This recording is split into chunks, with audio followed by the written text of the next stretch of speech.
A quick note before we get started. If you are an established coach or consultant earning around 3 to 5K months or higher, and you are ready for greater income, more freedom, deeper authority in your field alongside people at the same level as you, the Next Level Mastermind could be your next step.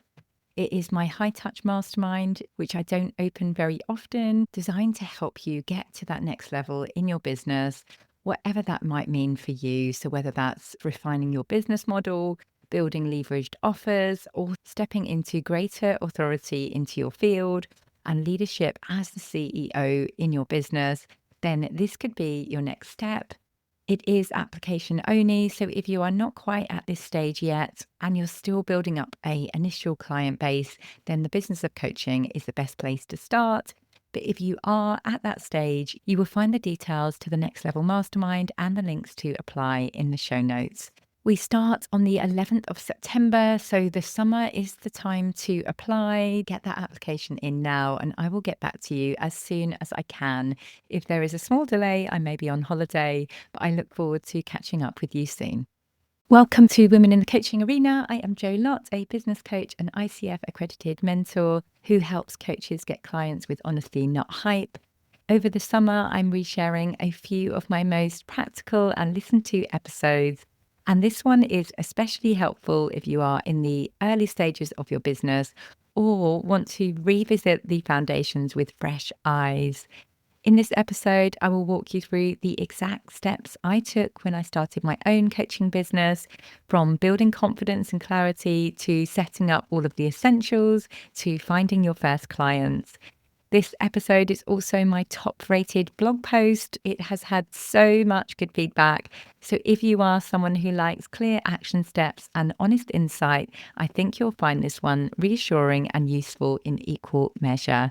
So let's get started. Today, I'm breaking down the big picture and a step by step guide to starting and growing a coaching business. This is relevant whether you already have a business or whether you are starting out. I think underestimating the foundational basic steps is a huge mistake, and I revisit these foundational steps every single day. So I hope this is super helpful for you. Because I have realized that many people train to become a coach, but very few people go on to build a successful coaching business.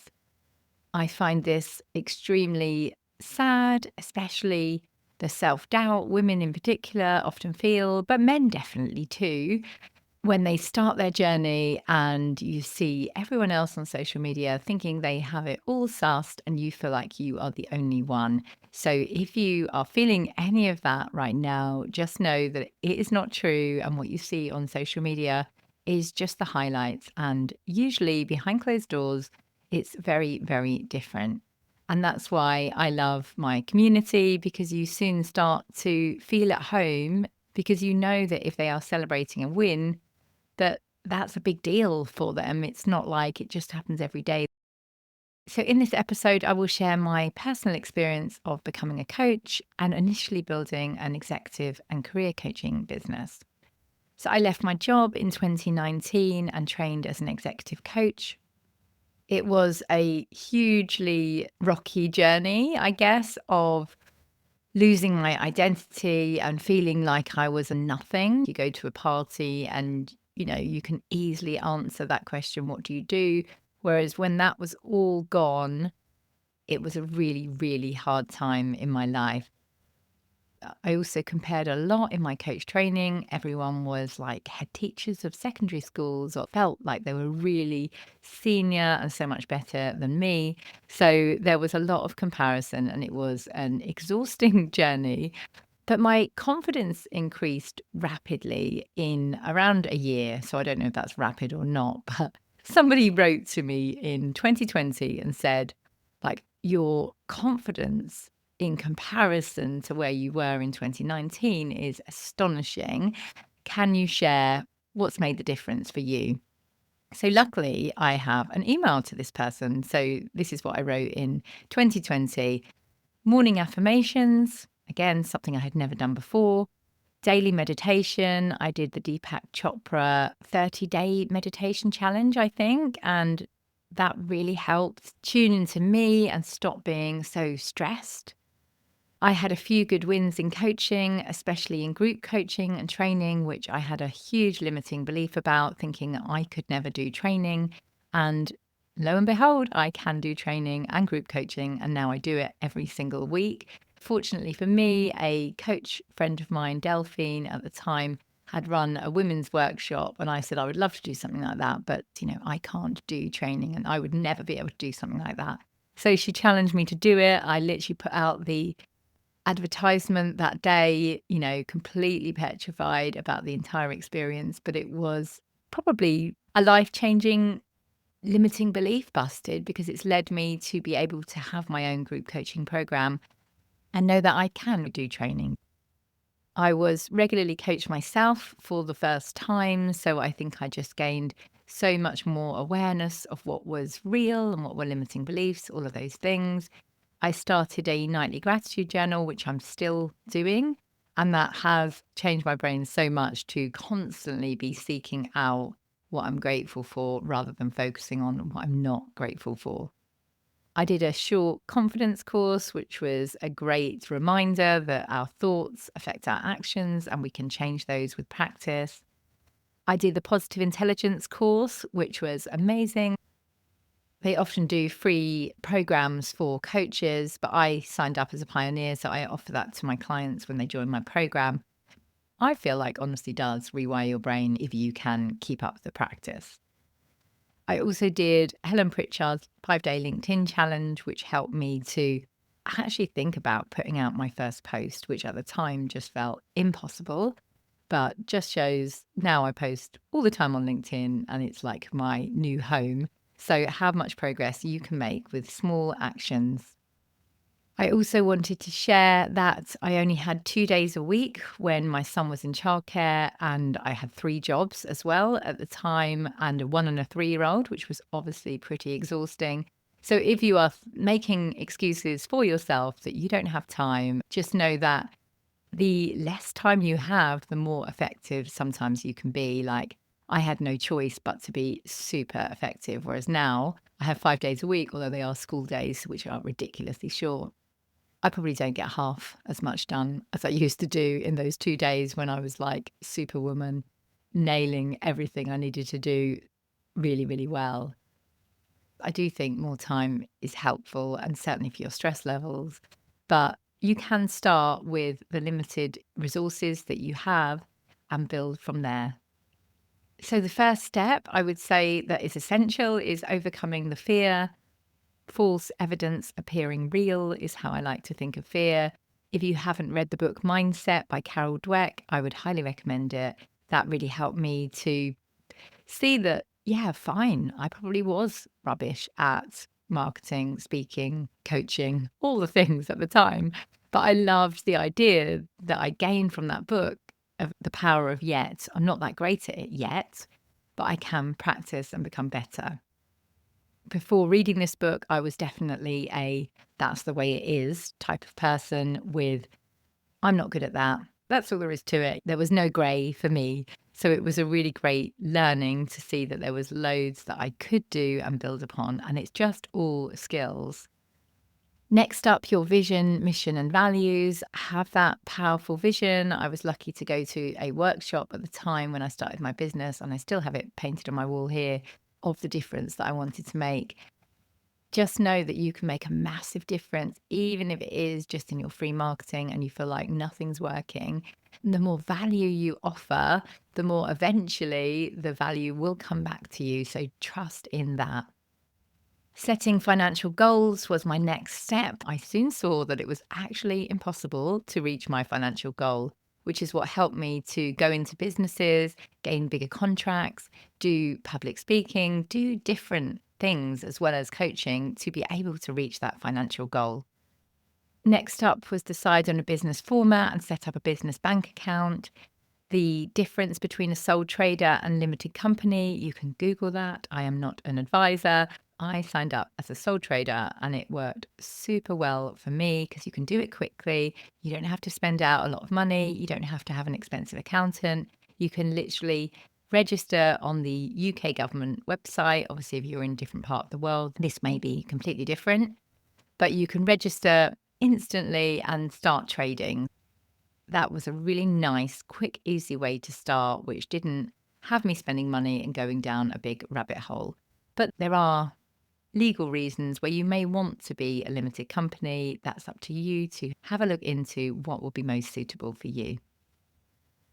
Next up is set up professional indemnity insurance. I used Hiscox, which was great. At the time, it was around £10 a month.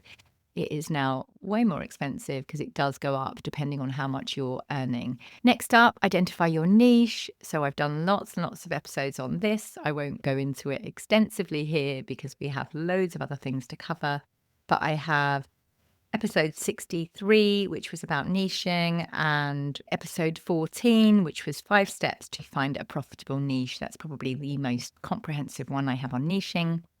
To market your business, it's really hard to sell coaching. So you need to create this switch in your mind that you are solving people's problems because people pay to solve problems. So get super clear on who you help and how. Next up is get to know your ideal clients. Don't spend too long in a room on your own, going round and round this niching circle. Keep listening. Wherever you go, people will always tell you about their problems. Keep listening, do that market research to really see if this is something that people are prepared to pay for. Identify your offer comes next. Rather than selling 6 sessions of coaching, it works really well to create a tangible offer. I do this in my program. I call it my intangible to tangible process. So we take the intangible, which is coaching, and turn it into something that people understand enough to pay for. Next up for me was LinkedIn. So how can you get out there and tell as many people as possible what you do? And growing your audience is the biggest thing I have ever learned and the most powerful. So ensure that you aren't stagnant, just sharing posts with the same old people. You need to have a way of growing that audience every single month to be able to grow your business every single month. Next up is website and email address. This comes a lot later than most people realize because in the beginning you have so little clarity about who you're helping and how you're helping them. So it's usually best to do your website once you have that clarity. By now, you may have some clients. Congratulations. So now it's about having a great onboarding system. I have a onboarding guide you can buy for £7, which I'll link in the show notes, which covers the full onboarding process. So you create a powerful experience for your new client. So let me summarize today's episode. I know that this was a whistle-stop tour. So firstly, overcoming those fears and building your confidence. Next up is your vision, mission, and values. Then your financial goals to ensure that what you're aiming for is possible with the services you're providing. Next up is decide on a business format and set up a business bank account. I recommend Starling and Monzo as 2 great bank accounts. Set up professional indemnity insurance for coaching, training, and education. Next up, identify your niche. Then get to know your ideal clients, create an amazing offer, and tell as many people as you can about that offer. Finally, create a great website and a great onboarding process and contracts so you build a solid brand and create a great impact on your future clients. I wanted to add a caveat here that there are so many nuances. So I don't want to give you the impression that you can just tick off these things off the list and then become successful. It's a skill that you master just like coaching. So the more you can think about marketing and sales as a skill that is going to take years and hundreds of hours to practice, just like your coaching has, then you will be successful. But just know that you can't be great when you start. You are going to have to practice. You're going to have to lean into things. You're going to have to learn so much. I have probably spent 70,000, I dread to think, learning all of this business stuff that I know now, and thousands of hours continuously refining, perfecting, learning new things, keeping up with how things change once you finally got to grips with something. So it's something you want to invest your time into, invest money into learning all of these skills. It's this that is going to create a successful coaching business. Sadly, not your amazing coaching skills, because if we can't get anyone in the door, you're not going to be able to practice those amazing coaching skills. So, yeah, think about this as a priority. If you want to make a difference with your skills, which I know you do, then decide that you are going to 100% go all in and learn marketing and sales for your business so you do create a massive impact in the world. If you would like my help, this is what I do. So I will share the link to my mentorship program, The Business of Coaching, in the show notes. I have a special offer in June of a 12-month payment plan, even though it's a 6-month mentorship program. So you can start today for $270 a month and think about your return on investment. How much time are you wasting staying stuck when you could have real support from someone who actually cares about you and actually wants you to become successful? This is a mission for me rather than a business. Anyone will know that. My children know that. So I am super keen to help more qualified coaches make the difference that they are here for and not have to go back to their day job. So wherever you are in your coaching journey, go for it, commit to going all in. And like I say at the end of every episode, trust yourself, believe in yourself, and be the wise gardener who keeps on watering the seed. Thank you so much for listening to this episode of Women in the Coaching Arena. I have a mass of free resources on my website, joannalottcoaching.com. That's Joanna with an A and Lott with 2 T's, joannalottcoaching.com. And I'll also put links in the show notes below. Let me know if you found this episode useful, share it with a friend and leave me a review, and I will personally thank you for that. Remember to trust yourself, believe in yourself, and be the wise gardener who keeps on watering the seed. Get into the arena, dare greatly, and try.